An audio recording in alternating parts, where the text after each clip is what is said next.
ایک وظیفہ بتاتا ہوں، یہ آج کل کے پیروں کے وظیفے نہیں، میرے نبی کوئی بڑے وظیفے نہیں بتاتے تھے، بڑے چھوٹے چھوٹے مختصر۔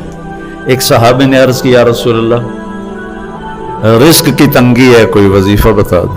اب آج کل کو جو پاکستان کے حالات ہیں، سارے ہی لوگ تنگی کا شکار ہیں، تو چاہے زراعت ہے چاہے تجارت ہے، کھلم کھلا نقصان ہو رہے ہیں، ہماری ہر فصل کروڑوں کے گھاٹے سے ہم بیچ رہے ہیں۔ تو میرے نبی نے فرمایا، انہوں نے کہا یا رسول اللہ کوئی وظیفہ بتائیں، تو میرے نبی نے فرمایا ادم علی الطہارہ یوسع علیک رزقک، باوضو رہا کر تیرا رزق بڑھ جائے گا۔ ایک لوٹا پانی، ستارہ کیمیکل دی لوڑ ہی کوئی نہیں، ایک لوٹا پانی،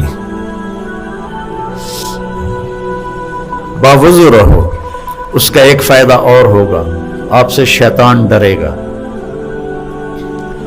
اور تیسرا فائدہ اللہ آپ سے پیار کرے گا، چوتھا فائدہ فرشتے آپ سے پیار کریں گے، پانچواں فائدہ باوضو مر گئے تو شہید مریں گے۔